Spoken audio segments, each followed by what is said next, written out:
One thing called the Anchor protocol was offering a 20% yield, Jason, on people who held UST within its protocol. Then a lot of money got pulled out of Anchor, and then suddenly a lot of people wanted to burn their UST in exchange for Luna. That led to a decline in the value of the stablecoin, and then that led to a massive print on the Luna side, devaluing the Luna token, and then you had kind of a death spiral down to effectively zero, and tens of billions of dollars were lit on fire. This Week in Startups is brought to you by Alphasense. Get deeper insights into your business with the power of AI search and market intelligence. Start with a free trial at alpha-sense.com/twist.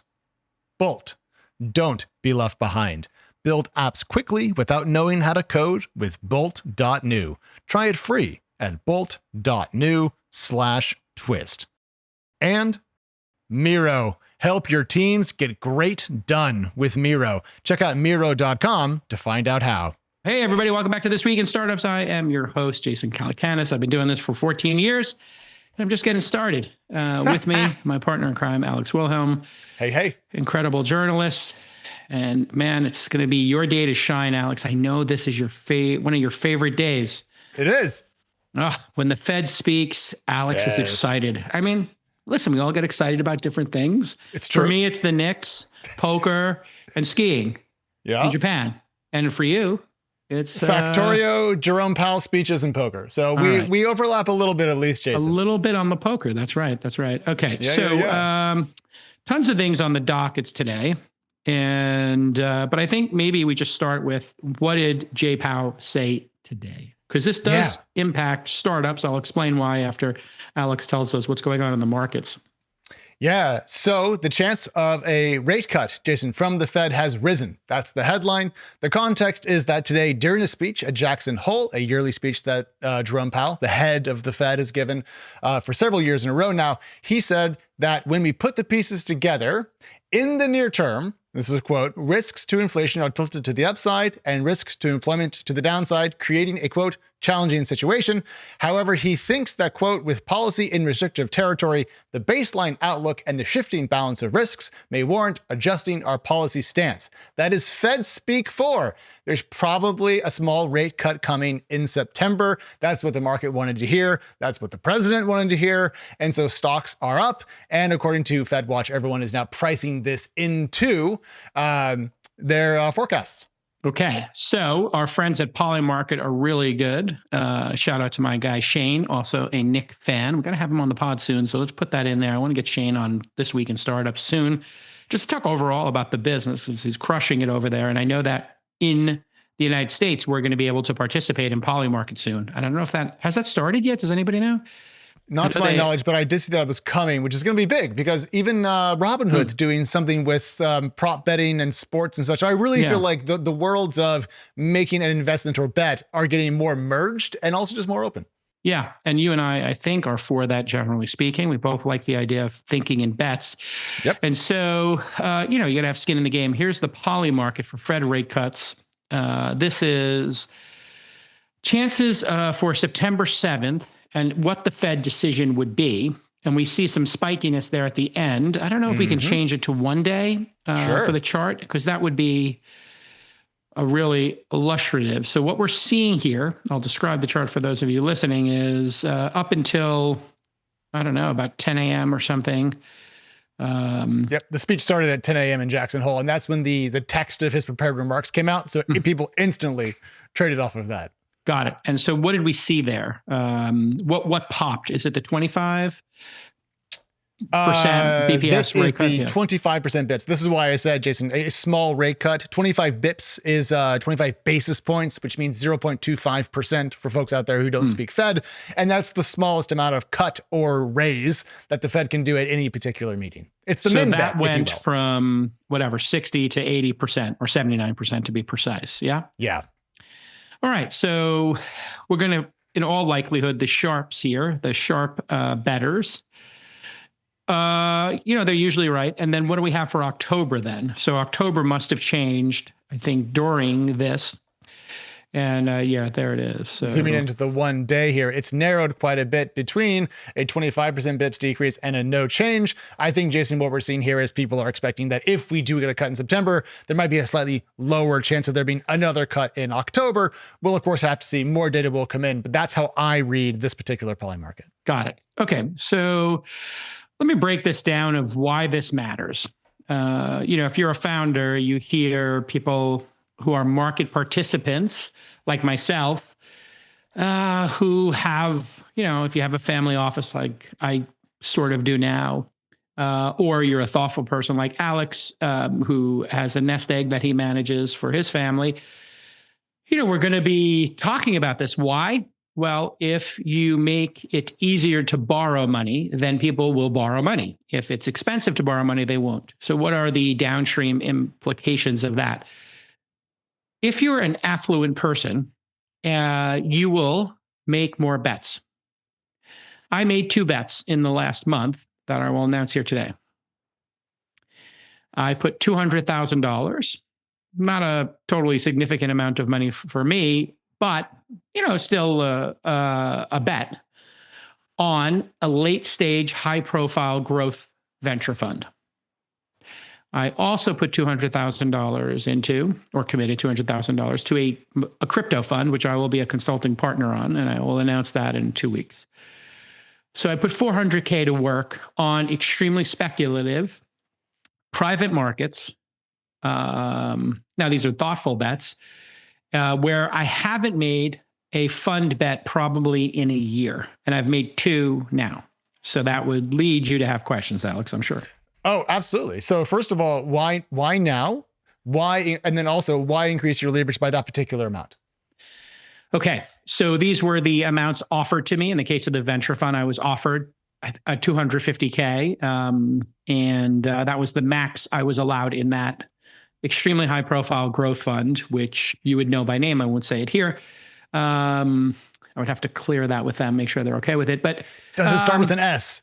I can't say, but I know. Could be any of any consonant. Probably is a good guess. So I just thought I have the opportunity, put a little what I call a wealth bomb into a growth fund, which means probably not going to see any returns from that between 5 and 8 years. A growth fund would be less than an early stage fund, and so that means I am feeling long-term confident. It means I have the ability to feel like the economy is strong. Whereas last year I might have been like, you know what, let's just wait and see, what other opportunities there are. Maybe I'll be in a more protective provision. And on the second one, I feel like with crypto regulations finally becoming more clear, thanks to the czar, David Sachs, and his public, I don't have any private information here, just if you see the crypto bills in progress, it means crypto will be regulated, which means the opportunity will become more clear. And I have an executive I've known for 20 years who put, a significant amount of money of his own skin in the game into this fund to go after this specific vertical, which is a very specific vertical in crypto. So I thought it's time for me to get off the sidelines. I mean, we do own millions of dollars in Bitcoin. Yeah. I thought maybe it's time for me to go off the sidelines and start dipping my toe and learning. So the $200K bet there is what I would say a learning bet. If you look at what, is it Druckenmiller who says he places the bet and then learns and does research? He had this famous quote where sometimes he makes a small bet to kind of get skin in the game, get his attention, and he makes a small bet on something he has an instinct about, knowing if it goes to zero, it's not going to cause any damage, but it will heighten his learning. Yeah. And Druckenmiller said this at some point, and it's sort of what I do. I will place a 25 or 125K bet into startups in order to learn about the vertical they're going after, to learn about the customer base, and to learn about the founders, right? So I think a lot of people are feeling really strongly about the U.S. economy, and that means it trickles down to their participation as LPs in funds. It also trickles down into their ability to write a check as an angel check for 25K to 100K and take a flyer. If you look at two major holdings for me, they would be Uber and Robinhood. And if you put those two on a, I don't know, 2-year chart, Sure. If you don't mind, I am personally feeling flush. Therefore, I take more risk. And the other businesses I have, like podcasting, are doing well as well, All In, Founder University, et cetera. So just to use me as a base study, sure, I'm feeling like I want to play some bets, and therefore I am making those bets.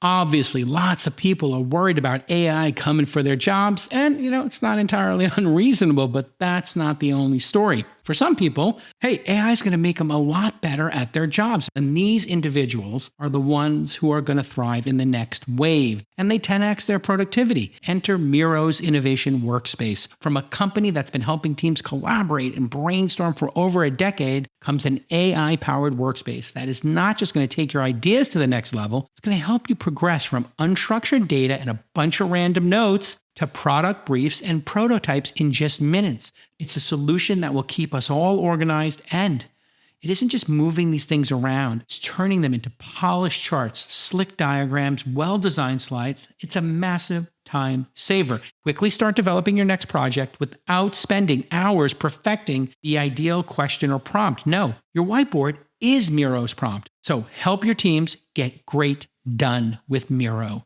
That's Miro.com to find out how. Because I think the U.S. economy is strong. Now, that was my next question, which was the why, Jason, why now? And it does seem to be that the economic strength is pretty good. So just looping this back to the Fed, you're not concerned about the inflationary pressures and the issues in the labor market. You think that with a rate cut and a little time, things are going to boil off okay? I think the Fed has a really difficult job here because it's pretty clear there's a confluence of events. What I would say is they're responsible for driving a car on a highway where leadership is increasing the number of turns and rain on the track. So if this was Nuremberg, like the Trump administration has added complexity to the track that he's got to run on. He's got to make sure the car doesn't flip. He's got to make sure he doesn't overturn, going into a turn at a high velocity. So inflation is going up, not down. Jobs are going down, not up. And tariffs are a wild card. So that's like the oil slick on the track. So you got oil slicks on the track, and you got the two different mandates going in two different directions. Yeah, this means it's difficulty for the drivers. And that's my take on it. I do think inflation will go up. I do think we're going to have jobs be challenged, which means this rate cut could make the stock market, or is making the stock market, go up, as we saw today. Yep. Which means rich people will get richer. Speaking of which, here's that chart you asked for, Jason. Sure. So, if you were to look at me with two major holdings, I have, as people know, I was the third investor or fourth investor in Uber. That's now a meme.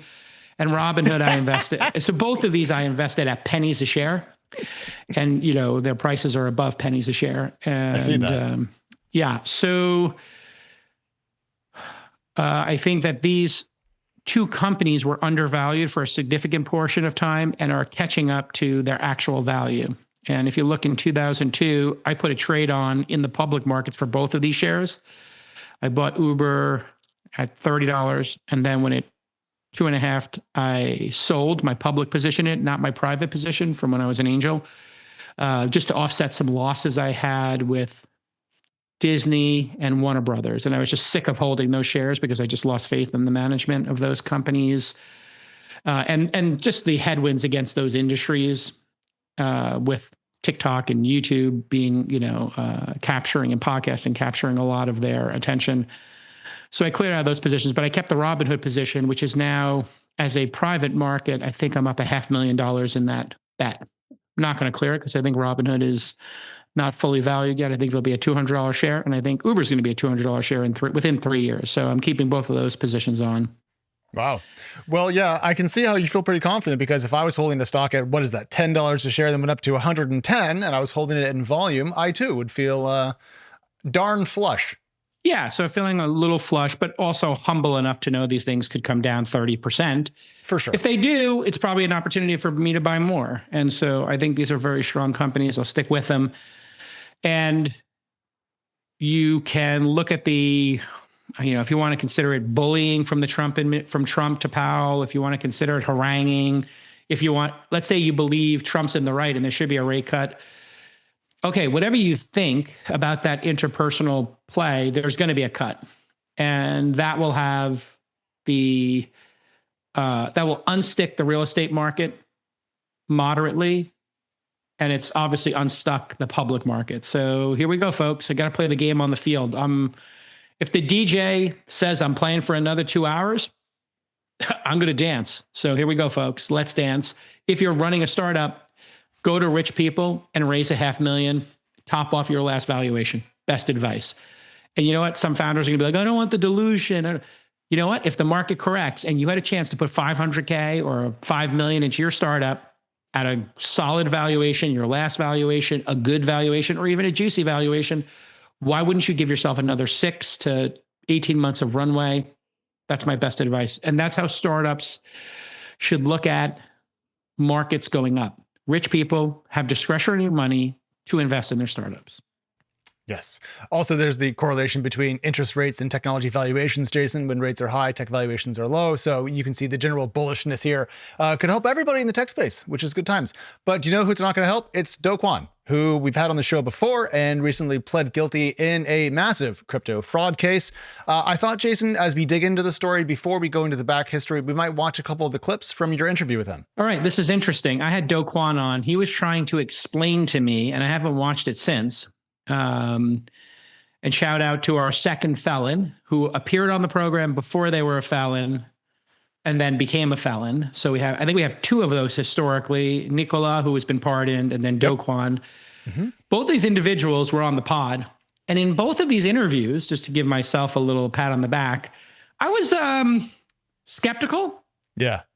I threw a couple of little jabs at them to try and get the truth because I had suspicions that when somebody can't explain to me what they're doing on a business level, and listen, I'm not an investigative journalist, but the Nicola tape from that interview was in his trial as evidence. And I don't know if we were evidence in the Kwon one, but I was massively confused with where the money was coming from. Play the clip. Terra USD is in sort of a burgeoning class of stablecoins called algorithmic stablecoins. While the currency remains itself pegged to a fiat currency like the dollar, it's not backed explicitly by a dollar in the bank account. Instead, it uses a set of game theoretic incentives that live on a blockchain to make sure that the currency retains its value against the dollar. The idea is that for every Terra stablecoin that's issued, you need to burn $1 worth of an ecosystem token called Luna. And vice versa, when you're looking to redeem 1 Terra USD, you can burn that Terra USD and then mint $1 of Luna at any given time. When Terra USD, due to increase in demand, starts trading slightly above $1, let's say $1.10, an arbitrager has an incentive to burn $1 worth of Luna and then mint 1 Terra USD and then sell it into the market for $1.1, thereby capturing a 10% arb spread. And the reverse direction, the same is true. If Terra USD is trading at a discount, you can buy it and then swap it to $1 worth of Luna and then capture 10% arb that way. Okay. Alex, you are a finance journalist. Explain to me what he just said in plain English like I'm a 12-year-old. All right. If you can. Yeah, no, it's totally fine for you to say, I don't understand what he said. I do. It's just hard to explain to a 12-year-old because it's relatively complicated. Okay, let's start with how most stablecoins work, which is I go to Jason's stable, I give you $1 of US currency, you give me $1 token, and then you invest my dollar that I gave you into treasury bonds or corporate debt or whatever you want that's going to keep it nice and safe and have it grow a little bit.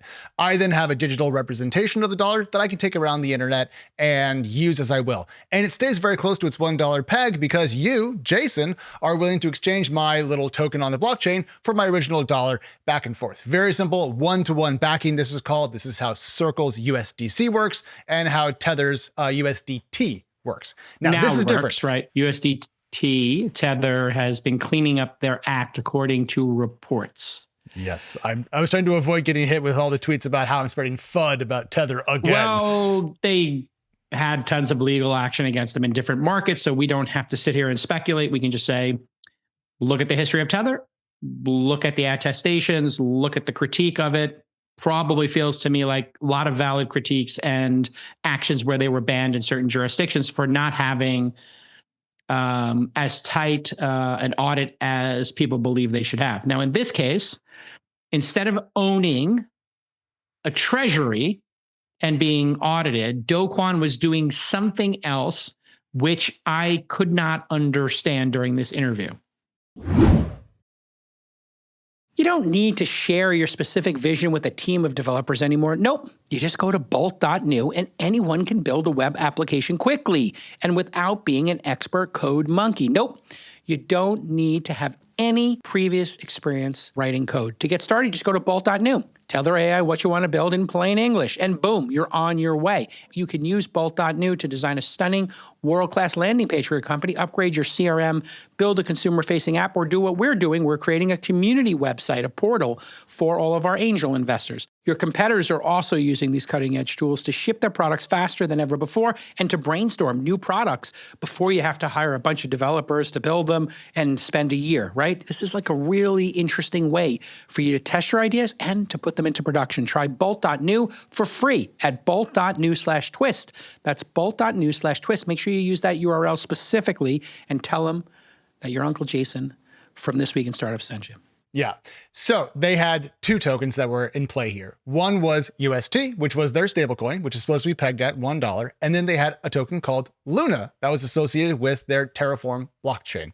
So the idea was you could buy a UST, a Tether token, for $1 worth of Luna.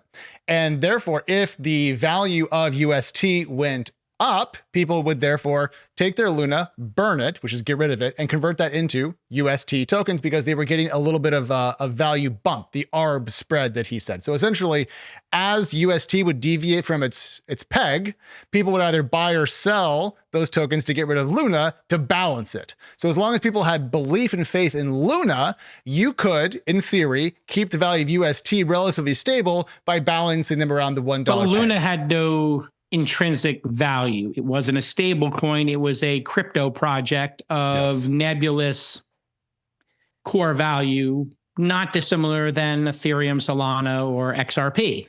Absolutely. This is Which called the an value of those is whatever people perceive the value to be.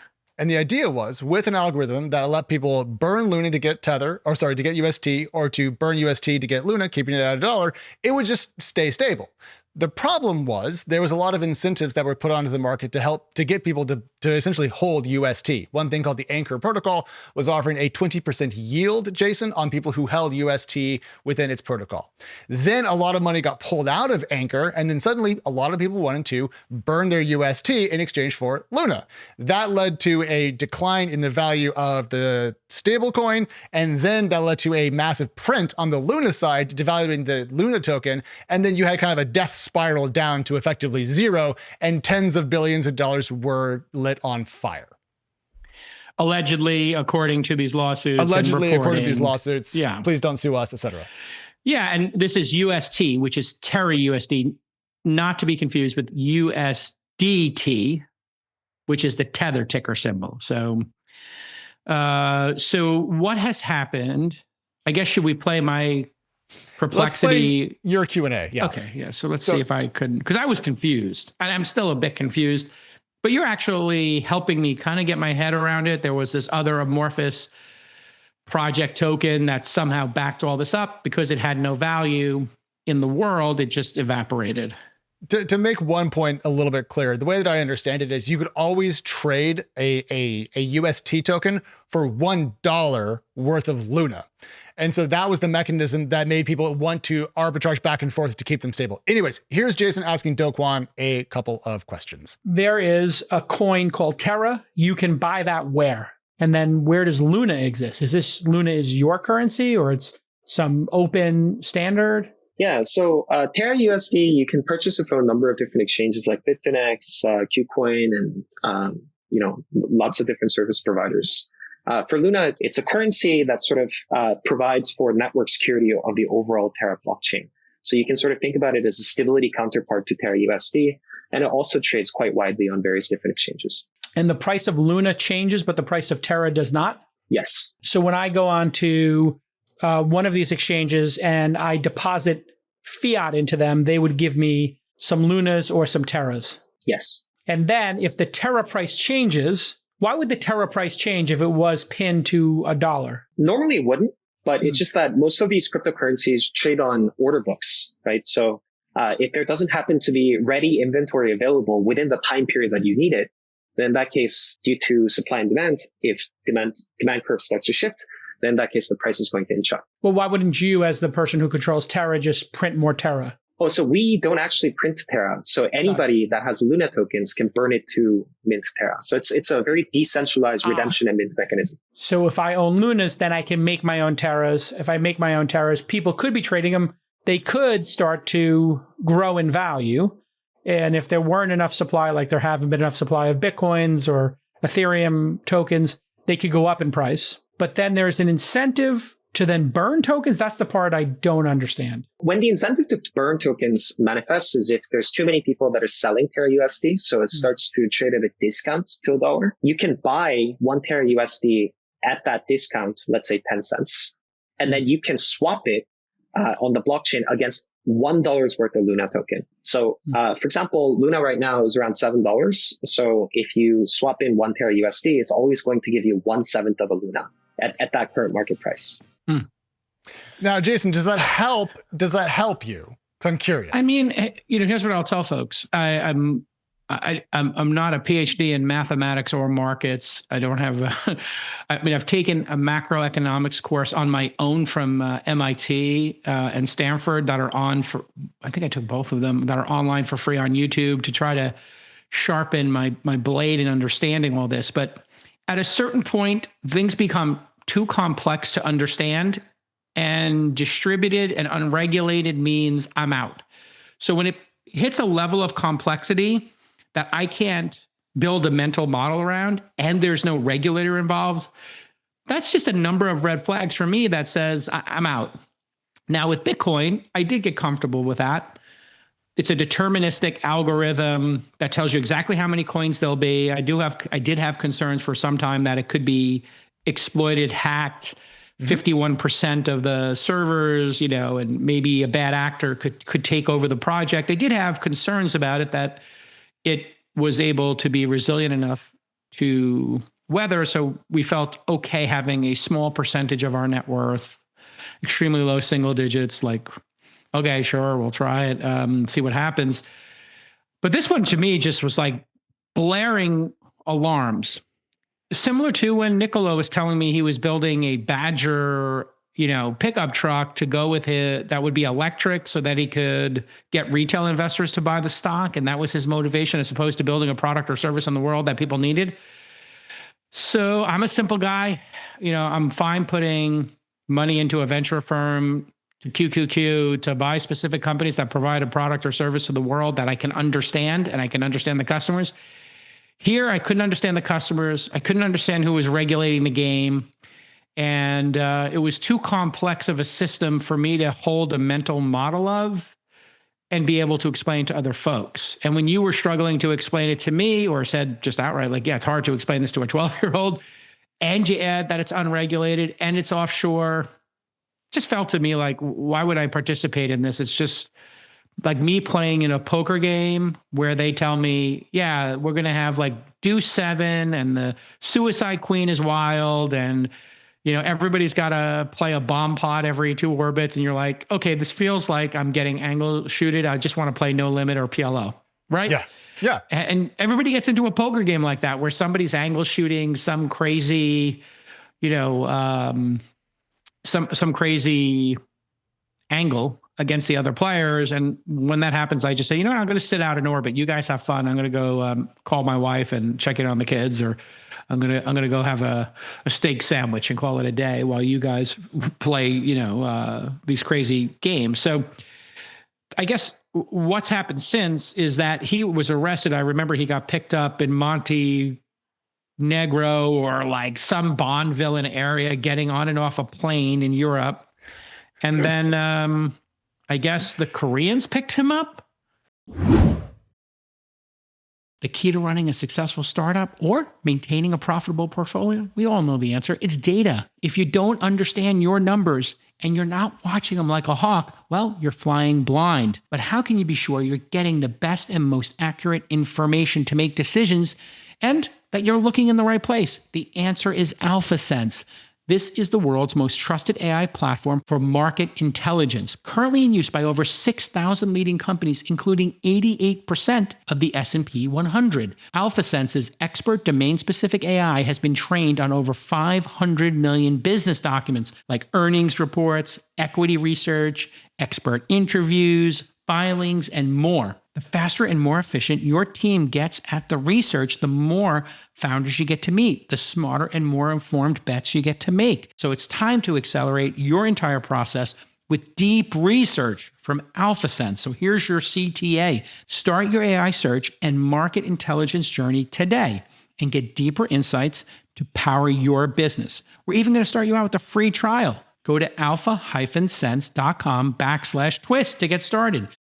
He was arrested in Europe and then extradited to the United States. I think this was a multinational effort. And then the latest, just to kind of bring everyone full circle here, is that he pled guilty to one count of, and I'm quoting here, conspiring to commit commodities fraud, securities fraud, and wire fraud, and one count of, quote, committing wire fraud in connection with fraudulent schemes at Terraform.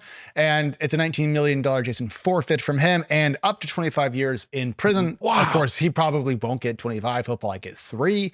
Now, the question then became, and I wasn't sure about this, how do you get in trouble for just having a bad idea, right? Okay, they had this idea for a stable coin that was algorithmically backed. It didn't go out well. That doesn't sound illegal. It sounds stupid. Well, it turns out there's a bit more to this, just to let people know.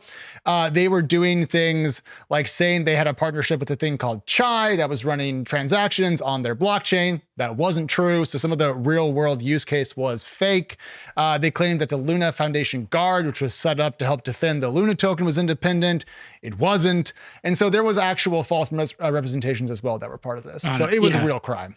So what you get people on and what he pled guilty to isn't necessarily creating a crypto project. It seems like it was under the false claims and then maybe not following exactly securities law. Am I correct there? Was there a securities law portion of this, or it's just unclear what because it seems like he just settled and said, okay, I'm guilty. Well, the first count did include securities fraud as one of the things that he pled guilty to. So I think it's under that umbrella. One last thing, Jason, you mentioned at the top crypto regulation as why you feel confident in putting a small wager into a crypto fund. I was curious what the Genius Act, the stablecoin focused legislation that passed recently, had to say about algorithmic stablecoins, because their reputation went from high to low in the wake of this catastrophe. So I went back to the text for us today, and all it calls for in the Genius Act is a, quote, study on non-payment stablecoins, a group that it says includes endogenously collateralized payment stablecoins. What's that? It's a stablecoin that, quote, relies solely on the value of another digital asset created or maintained by the same originator to maintain the fixed price. So they're going to investigate this idea, and it may in the future be allowed under the bill, but I think everything else is going to be one-to-one back to we can close the book on this chapter. And this word is endogenously? Endogenously collateralized payment stablecoins. Where the word endogenously, endogenously, an adverb meaning in an internal self-generated or self-originating manner. And in business, economics, or science, it refers to something that originates from within a system. So in finance, an outcome is endogenously determined if it arises from the economic model, not influenced by external forces. So this seems to be the key term of art here that is in the Genius Act to protect against this kind of shenanigans, if I may use another term of art. Yes, shenanigans is as serious a term as endogenously. Well, here on Twisted it is. Yes. It took me a while. It seems like there were shenanigans. And this is why the stablecoin stuff has been brought onshore and tightened up, is to get rid of these things. So I guess my thesis maybe is playing out, which is Gensler told everybody, play by the rules or get arrested, which is what happened here. And now Sachs and this current administration are saying, here's the rule set, the new rule set, follow it or get arrested. And to try to protect Americans, which is the job of our agencies and the executive branch and the House and everything to pass these laws. So it feels like we're going in the right direction by onshoring the stuff. And that Americans need to understand if you're participating in things that are offshore, you're really taking risk. And if you're participating in things you can't understand and explain to a 12-year-old, there's something like that I would consider like a screaming red flag on fire. Like if you took the red flag and you waved it for people and then dipped it in kerosene and lit it on fire, that's kind of what you're seeing here. Boom. Like you can sit this one out, folks. Like don't get greedy. Right now, it's incredible. You can get 5% or 6% from a Robinhood, from a Coinbase, or from your bank on a cash holding, because to the first story today, the interest rates have been high.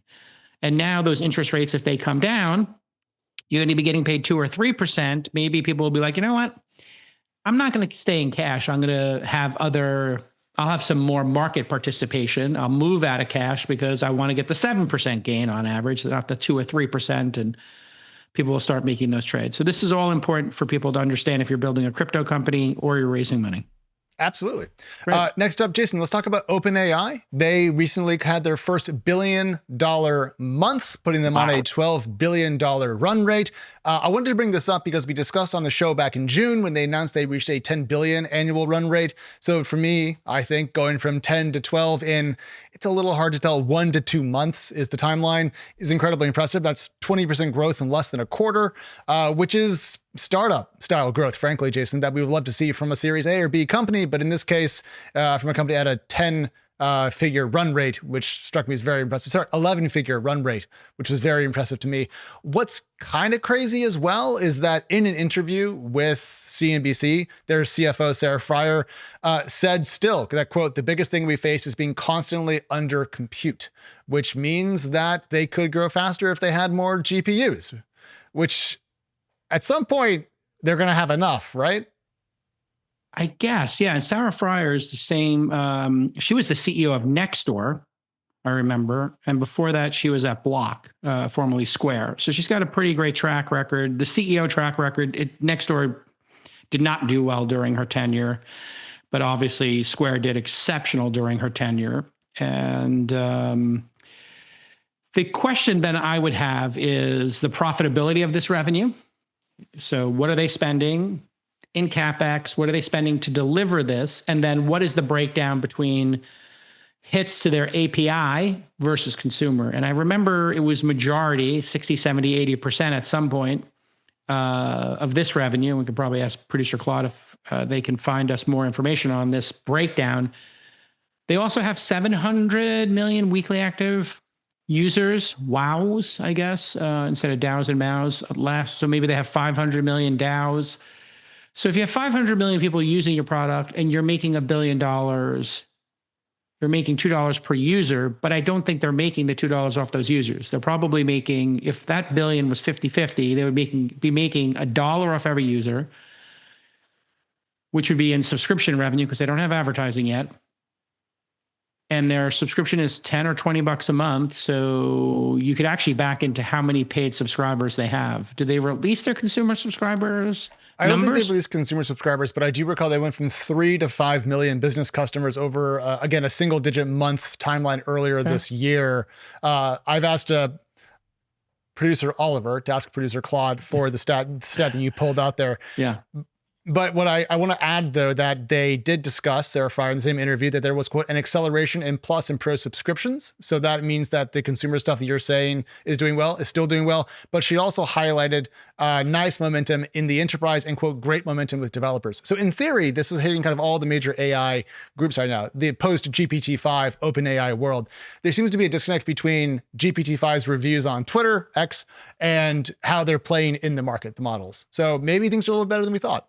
Well, I think that this could add, I think they could add 100 million in advertising per month out of the gate, $1 billion. I think they'll get to 500 million a year. So I think they had 40 million a month in year one for advertising. We made a bet on when they would have advertising in the previous episode. Yeah. I don't know if we have that documented yet. It's in that. No. Okay, so but we will get that. Yeah, let's get that here, because I think this is an important thing to look at, is when they release their advertising product. Because right now the free users are not being monetized. They're used as a funnel to try to convert people to subscriptions, but you can use a number of free products, and I think 90% of people are not going to pay for this. 5 to 10% will, which is probably similar to YouTube. So YouTube has over 100 million paid subs, I believe.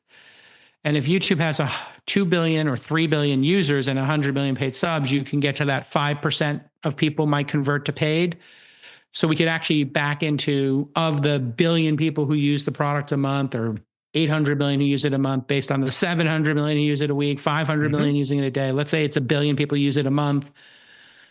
If you converted 5%, you get to 50 million. 50 million times $10 each, 500 million, which kind of would be half that number. So we could start to approximate and back into a 5% subscription rate.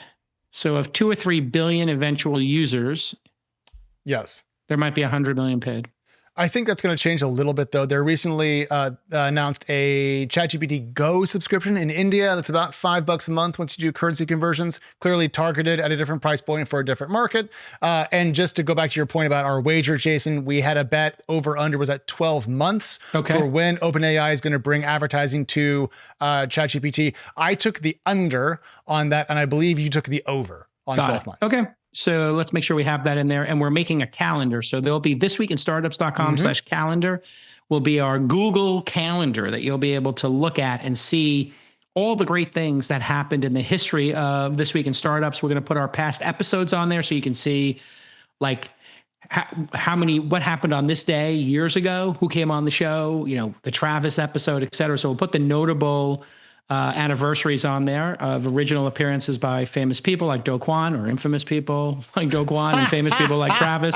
First episode, all that good stuff. So producer Oliver is going to get on that with our Athena assistants. If you want an Athena assistant, go to athenawow.com to get a couple of weeks or months off, since I'm an investor and partner with them. Okay. Next up, Anthropic's upcoming funding round has doubled in size from $5 billion to $10 billion, Jason. Yeah, at some point the numbers get so large that I kind of lose touch with them. Yes, but the company was reported to be looking at $5 billion at a $170 billion valuation. Now it's going to be $10 billion.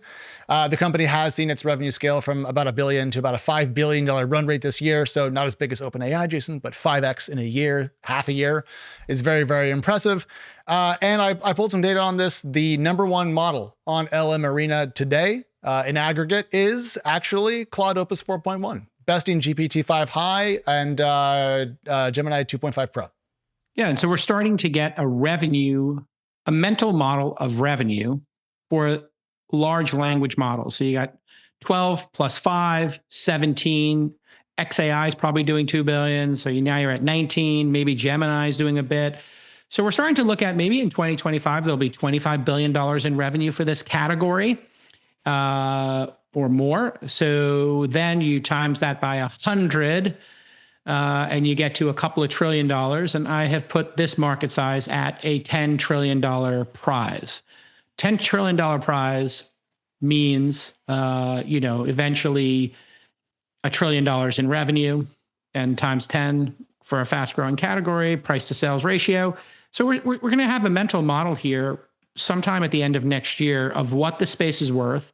Then we're going to start in 2027 looking at the profitability of the space, and any hand wringing about, oh, it's a bubble, will be worked out over the next 24 to 36 months as analysts start to say, okay, let's get to brass tacks. Who's going to pay for all this infrastructure? Where's the revenue going to come from? Okay, Meta wants to put $75 billion into infrastructure this year. How do we get that? How do we get double that number back? Or if that's $75 billion you spend this year, does that last 3 years, 5 years, 7 years, as we talked about previously? So how are you going to amortize that? Or is it going to be $75 billion a year for 10 years and you're going to be putting $750 billion to work? How do you get $1 trillion in revenue out of that? Well, if the ad network works better, if people spend more time because the For You pages on Instagram, Facebook, and Threads and WhatsApp are that much better. Okay, there's multiple ways to generate revenue now. We're going to have advertising, increased engagement, causing more advertising, so you can put that together. Then you have consumer subscriptions, and then you're going to have API calls.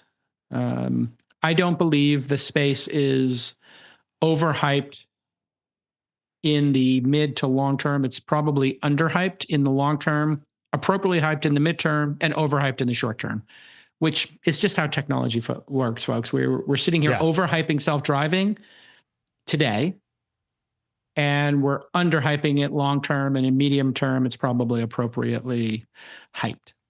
Did you see the MIT report that 95% of enterprise AI pilots, this is kind of where I thought we were going to go with this, which is people are saying, oh my gosh, right now, complicated AI pilots in enterprise aren't generating much value. Therefore, this is all going to go to zero, which I don't agree with whatsoever. I think that what that says is it's very hard to get enterprise AI right, but there's so many people working on it. Models are getting better, Jason. I'm not that concerned about it in the medium term. We had a long-term, we had a big discussion about this at the top of the All In podcast, which will drop at the same time this episode drops, I think. And I think the conclusion is pretty clear. Enterprises are not the best people to execute on new technology. Startups are.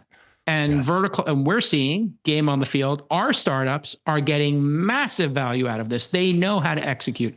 And then you have to ask yourself, peeling back the onion, is a large language model, generative AI, just generically going to replace Salesforce or, pick a product or service today? The answer is obviously no. However, will Notion's AI or Slack's AI provide extra value and get you to upgrade? The answer is yes. We just upgraded both of those products to the AI versions.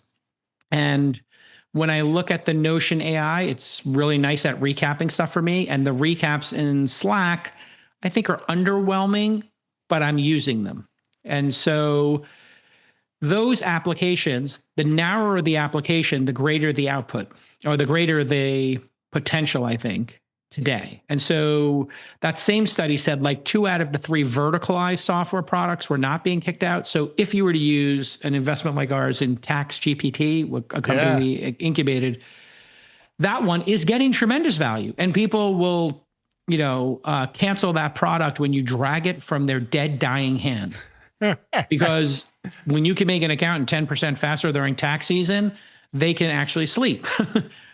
Or they can do 10% more tax returns, and they can make less errors. So coding copilots, tax copilot, legal copilot, sales copilot, sales tools like Rilla Voice, which we're investors in, that help you understand who's a better salesperson and why based upon their actions in a Zoom call or whatever it happens to be, or Granola, which we started using internally, which is a similar product just for keeping meeting notes. And Huddle now in the advanced version, Huddle's on Slack, will give you an AI summary. All of those things are doing wonderfully, brilliantly inside the organization. So I think the MIT study confirms that big companies doing wide projects are going to mostly fail at the early start of the technological curve. Much like the first volley of apps from corporations sucked. And then United Airlines app is brilliant today. I don't know if you've used it recently, but it is awesome. It allows you to change seats or return a flight or book a flight like almost, I would say, 80% to the elegance of Uber or DoorDash. Not quite there, but close enough that it's highly functional. And you get really great alerts like which baggage carousel your bags are on. This sounds stupid, but now I trust the app. The United app is essential to me. And I open it up and I look at what baggage claim are we going to be? I don't go to the board, at baggage claim anymore. I have that information while I'm walking from my gate to baggage claim. Stupid example, but it took these guys 15 years, bleep that out, to get there. That's how incompetent large corporations are. It's true. And as a United flyer myself, I can attest to this. Just to give an example of what you're talking about, Jason, before I came over to Twist, I was at TechCrunch, which is owned by Yahoo, which is owned by Apollo. Anyways, big company, right? Thousands of employees, lots of offices. They installed Glean on our intranet. Glean is a company that this year raised $150 million at a $7.2 billion valuation. It's a big enterprise-facing AI product. And what they did was they turned your home screen of your browser into a Glean page, which didn't do anything. But I know that the idea was to bring together our corporate information to reduce IT desk calls, but I didn't need that. And so what I got was an enormous rollout of a product that did not work for me in any manner of speaking. So I can see why these pilots are struggling, but I agree. I'm still incredibly bullish on a medium to long-term time frame, even if there will be some chop in the near term, but that's always the case in a gold rush. So yeah, and the reason why small companies beat the big companies, or AKA enterprise companies, is because they're more nimble, they're more focused, and it's not a side hustle, it's the hustle. Whereas all these AI pilots are done by an experimental group. The CEO has some funny money in a budget somewhere. The CFO says, yeah, give this person 10 million, give that person 5 million, give these 3 people 2 million each. Let's see what they come back with. And if we can actually impact our business, it's funny money to the organization. They're making $1 billion in revenue. They carved out 20 million to do some pilots, which they always do.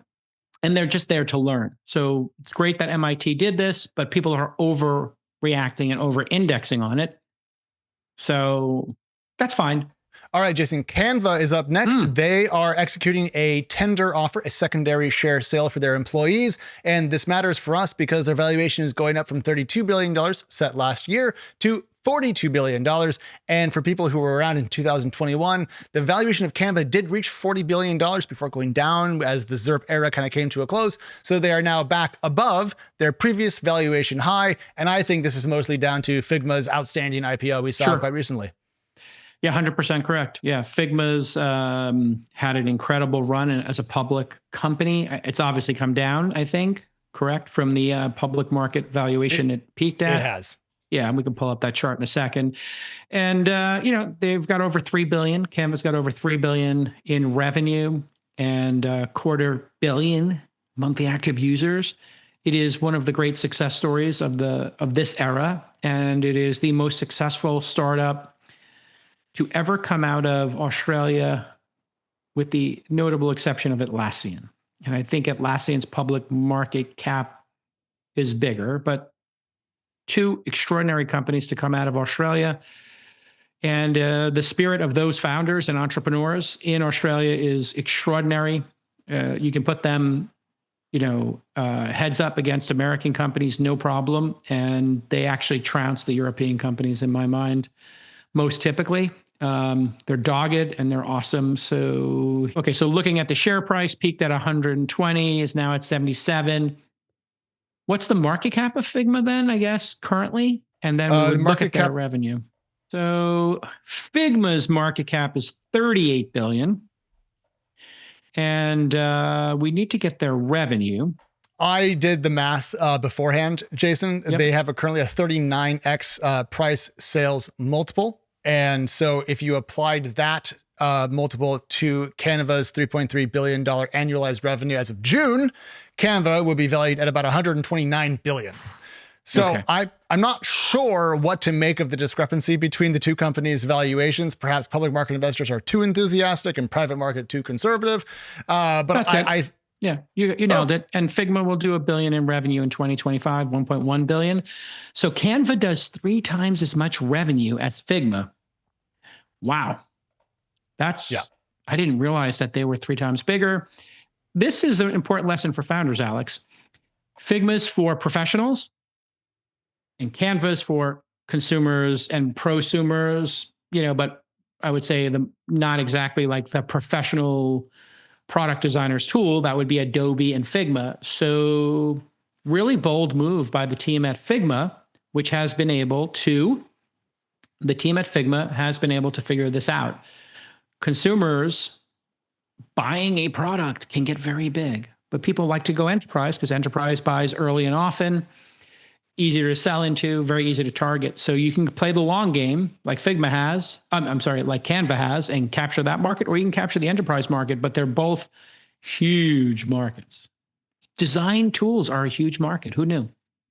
So producer Claude lets us know that in Q1 of this year, Figma's revenue was 228 million, Jason. And then in the second quarter, just about 250 million on the Figma side of things. $1 billion run rate. Yeah. $1 billion run rate. Thank you, producer Claude, from our friends over at Anthropic. All right, next up, Nuro raises a bit more. So Jason, I think it was back in April, Nuro, the self-driving company that Uber is partnering with along with Lucid to create their own self-driving taxi, raised a Series E of about 100 million. They've added about another 100 million to that, bringing it to 200 million. And this is when the Uber money has come in. Uber pledged to make a 9-figure investment into Nuro. And so here we are. The company is now worth $6 billion. And in theory, Uber, Nuro, and Lucid, Jason, are going to get about 20,000 self-driving cars out in the world starting 2026. Which means we'll see 10,000 in 2028, which means that in the medium term, to your earlier point, it's a good time to be bullish about self-driving. Yeah, and really the story here is NVIDIA's involvement. NVIDIA has a self-driving platform. It used to be called NVIDIA Drive, I believe, but I think it's called Thor or Drive AGX. They have a couple of different platforms here, and what they do is they provide the hardware suite, training data, and it's kind of modular. So if you wanted to have self-driving level 2, level 3, eventually level 4, you can use some portion of NVIDIA's hardware stack to keep the car in the lane and to do adaptive cruise control, which would be like those two things together is considered level 2. Autopilot on Tesla's is considered level 2. Okay. Stays in the lane.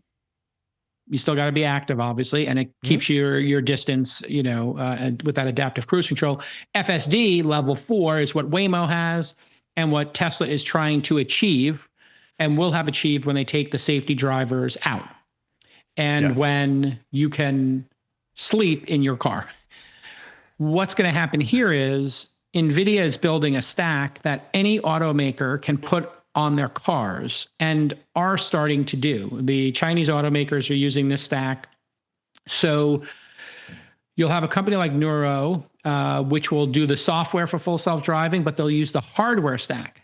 And what that means is they're going to run the price down and the power up, and the ability to buy a car without the hardware for self-driving will become impossible in about 5 years. Just like buying a car without seatbelts, air conditioning, electric windows will become impossible, right? It's like hard to buy those things unless you're buying like a retro throwback car like that Slate platform. .auto. Yeah. But just to clarify here, Jason, there's 2 ways that things become baked into cars over time. One is consumer preference, air conditioning. I'm not going to get into a car with that one.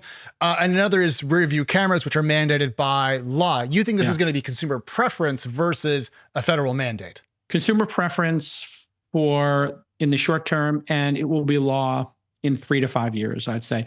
You're not going to be able to buy a car that doesn't have lane control, that doesn't have auto braking when a ball goes in the street, which I don't think is mandatory right now, but the rear camera is mandatory. So the question is, when will the auto industry accept $1,000 in additional cost per car to have these advanced safety features? And I'm guessing you can start to have these advanced safety features in that $1,000 range right now, maybe $2,000. It's not full self-driving complement, but Yeah, that's that tension between the automotive companies trying to be profitable and lower the cost of cars, and then the public good of, giving you lane departure data. Like, why isn't that standard? Feels to me like lane departure warnings should be absolutely standard, given the fact that young people and older people too are on their phones constantly, switching podcasts, checking their text messages, and all this other shenanigans. This stuff will all be a requirement in 5 years, I'd say, in the Western world. And we should look into that over time. But so according to producer Waymo Claude, is also, by the way, going to be selling these packages into Toyota. So if you do a quick search for Waymo Toyota partnership, this one went way under the radar. But Waymo will become an OEM, original equipment manufacturer, to the number 1 or 2 car maker in the world, which I believe is Toyota, and Volkswagen second. These are the car manufacturers who make 5-10 million cars a year. And there it is. Yeah. Yeah, this is going to be enormous. By the way, Jason, we did pull from producer Claude that the automatic braking system that you were discussing is not currently mandatory, but it will be required in all new cars and light trucks sold by September of 2029. Correct. And if you want to see a really interesting tweet, let me give you this one to pull up. Bill Gurley, who was the Series A investor. I did the seed round. Shervin did the B. For Uber, here's a tweet from him in 2020, where Bill Gurley says, "The people that predicted full self-driving by 2020 are ones that don't truly understand the complexity of the problem. This is still many, many years away for technology, and who knows how long for regulation, but the broader press keeps biting on the bait." Great article. And this is from May 14th, 2020. This Bill had the inside information on this. We're sitting here in 2025, and the only person actually running a robotaxi service is Waymo, and then the ones in China. China, obviously, regulators a little more frisky. But the next shoe to drop is going to be public reaction to these technologies, through the lens of job loss. If you type in Wuhan self-driving car protests, what you will find is in Wuhan of, Wuhan COVID laboratory fame. I don't know why this city keeps coming up. Well, it's big. I mean, I think it's the big, reason but it's I mean, I don't know. I thought Shanghai or Beijing would be the places we'd be reading about self-driving cars, but here it is. Taxi drivers in Wuhan protest against robotaxi expansion amid fears for jobs. I don't know what the date of this is, but this was from April 3rd this year and was updated later that day. Jason, the reason why I think you might see more protests in Wuhan versus Shanghai or Beijing is that they're not Shanghai or Beijing. And so there's probably less oversight at the CCP level because they're less politically sensitive. Like if you try to do a little protest in Tiananmen Square right now, how's that going to go? Over in Wuhan, you're a little bit out of the radar, if you will. Maybe that's why they did it. Yeah. So it's really interesting how this is shaping up. I'm going to stick with my prediction, which has been within 36 months, a dozen players will achieve, full self-driving autonomy for under $50,000 per car. So that means maybe by 2029, there'll be 12 major players with $50,000 cars, and then it's just regulation and protests that determine how quickly these things get on the road. And so if you were placing a bet, and I have placed these bets, I think you could look at Volkswagen, Toyota, Waymo, Tesla, obviously, and Uber, WeRide, Pony. All of these companies are going to get there within the same window, which then means it's deployment and regulations. And we'll start talking about things like the depots. And I sent you a video of some folks who found the depot for Waymos. This is where the rubber is going to meet the road. Keeping these cars clean, charged, safe, the tires, inflated, all this kind of cleaning the puke out of the back seat. All of these issues are going to be 20-30% of the story in each of these cities. It's going to take an army of people to staff the here's companies. a shot of this just from the video, Jason, to show people what you're talking about. This is the place where I believe they get all charged up and made pretty. It looks very much like a car dealership, shockingly or supercharger enough. station. Yeah. Either of So those. anyways, that's what's going on there. I do want to point out though that the protest point is material. I want to show you a picture, Jason. So there's a discussion in Boston about whether to allow Waymo and self-driving cars in. You won't believe who is protesting. Check this out. This is from Boston.com, and it shows a picture of people wearing shirts that say App Drivers Union. Wrong way, Mo. And so what we're seeing here is after people protested against Uber and it's changed to the taxi industry, now drivers are protesting to protect their jobs at Uber and against the new thing. So this, I think, lets younger and listeners Lyft know and that DoorDash. Yeah, this is a great find. I think this will become a societal issue. Every self-driving car is 6 gig economy workers and 4 full-time workers. So just keep that in mind, folks, when you hear about plans for 20,000 self-driving cars from Uber, or Volkswagen having tens of thousands, or Waymo hitting tens of thousands, or Tesla potentially hitting 100,000 because they can make cars quickly.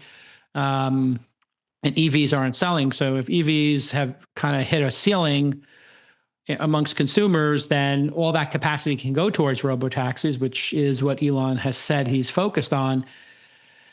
Yeah, the market will expand though. We will go from 1% of rides being 1% of rides being ride sharing to 20 or 30%, and the pie will grow because people will take more rides. If rides were half the cost they are today, which is, I think, will be the end state. You know, your $40 ride from the airport will go down to $20 to your house. It's gonna be awesome. The $20 ride to, or $25 ride to dinner will go down to $12. So instead of $50 round trip from dinner, it'll go to 25. It'll be significant.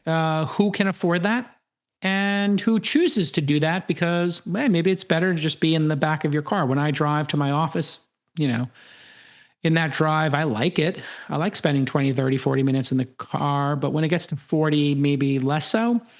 And if I could be on my phone and have a full self-driving car that I own or be in one, and then what's going to happen is these drivers are going to move out to the burbs. So all the current Uber drivers and Lyft drivers and DoorDashers will move to the suburbs and the country to get rides, because the robotaxis will perfect downtown Austin and San Francisco and some parts of the peninsula, but they're not going to get to Napa for a while. They're not going to drive to Tahoe. So will be a phase of this, is the humans will do the long haul drives, or they'll relocate themselves outside the city centers. So brave new world, folks. Get ready for it. Do we have a founder question? I love a founder question on a Friday. All right. So from our friends over on Reddit, we are asking about how to handle equity splits. Now, which subreddit? I guess we got to figure out which subreddit it is so people know. This is from JIVI31 on the startups subreddit. Okay. And so after I answer it, producer Oliver, please go clip it and upload the clip there and just say, hey, I'm a producer. Jason answered this. And let's see if they let us do that.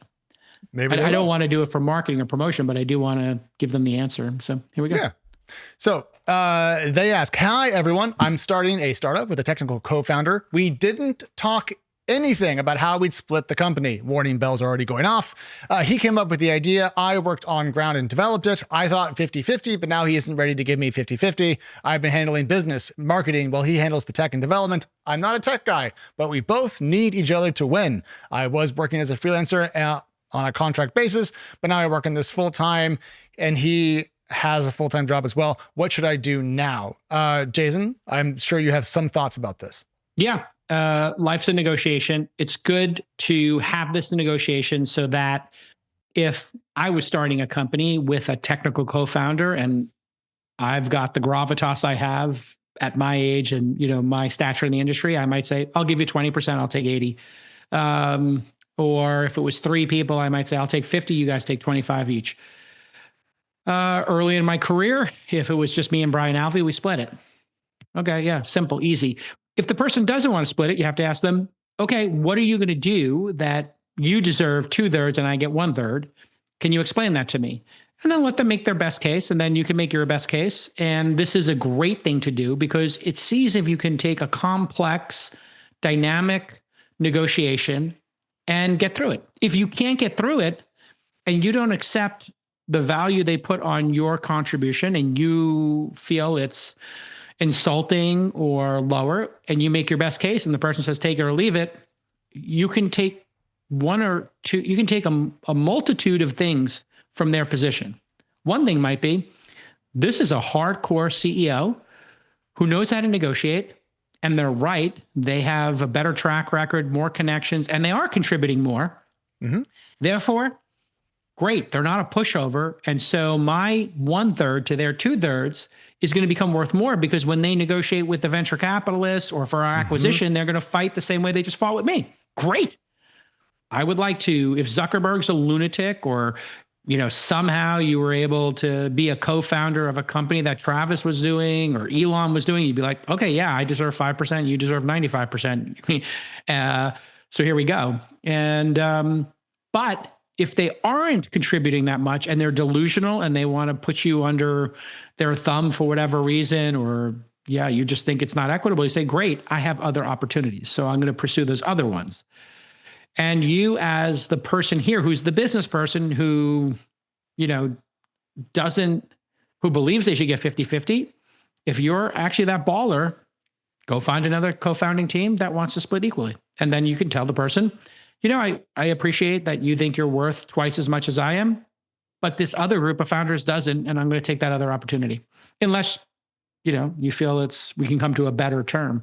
And I like that. I like that tension because there will be other decisions you have to make, like your salaries, the CEO salary or the CTO. The CTO might have 500K offers to work at Google doing AI, and the CEO might say, I'll take 2/3 of the equity, you take 1/3, I'll take 100K draw, you take a 300K salary. And so some people sometimes are salary driven, some people are equity driven. So there's another nuance to it. How much cash do you want to take out of the company? And then you should also look at future equity. So future cash compensation. After we raise our Series A and we get 10 million, okay, I want to pop up to 300 as the CEO, and I'm okay with you popping up to 500 as the CTO. I mean, those are big salaries for a startup, but let's just say you get some crazy $20 million infusion of cash in your Series A. You could justify it, I guess. And there you go.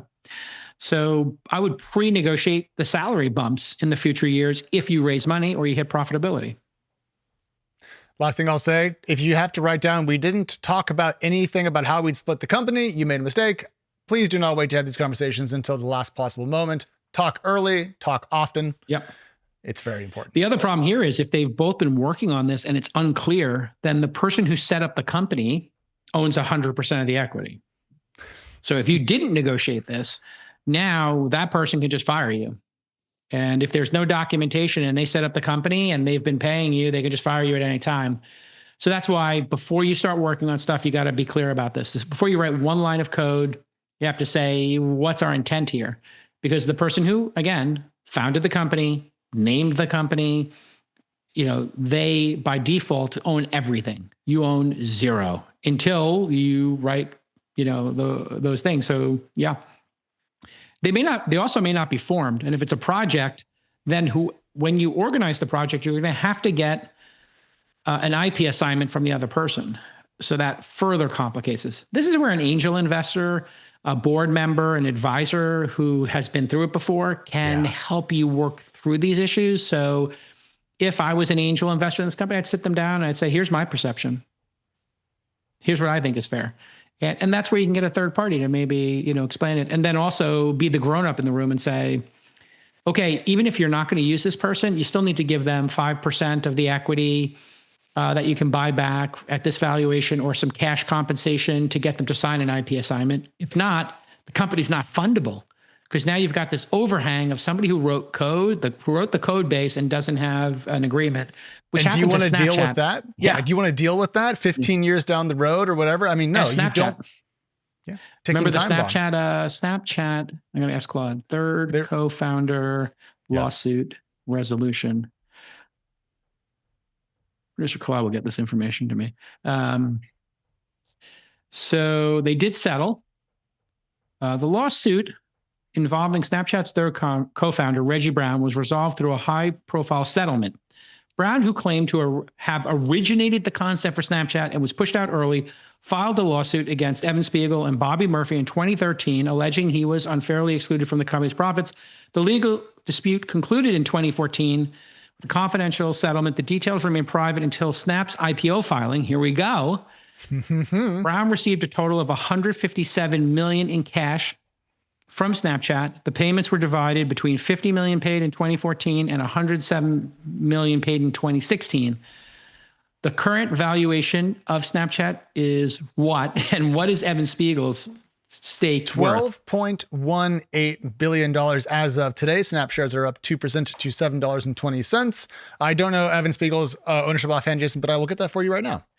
Yeah, I'm happy to know myself. Evan Spiegel's ownership percentage is approximately 30 to 33 million shares. What's the float?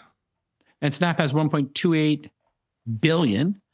So he owns roughly 2.6% of outstanding shares. So not much. That's a very small percentage. That does happen. But the SEC says he remains a 10% owner. Oh, because he has voting shares. They have super voting shares. So Evan and Bobby have 96% of Snap's voting power. Didn't Snap go public with shares that got no votes famously? Yeah, this is why people are having this is why the stock is depressed, I think, is because of this ownership voting issue. But if they own 6% of 12 billion, they own collectively, 750 million. I don't know if this is correct or not, but this is this is a tough one for us to determine here on the fly. Yeah, there's a lot of voting rights that come into this, but Snap is a company that has famously had very, very highly skewed voting percentages towards its founders. Just as, Meta is the same way. Meta is effectively controlled by Zuck still, I believe. So founder friendliness, it still exists in 2025. There it is. All right, everybody. We'll see you on Monday, thisweekinstartups.com/docket. If you want to get involved in the docket, we'll have /calendar and /bets up over the weekend, hopefully. We'll get those landing pages going for those. And he is cautiously optimistic. Cautiousoptimism.news. There you go. I got the URL. Cautiousoptimism.news if you want to hear Alex's take on his optimism. And he's x.com/Alex. I'm x.com/Jason. We'll see you next time. Bye-bye. Bye, everybody.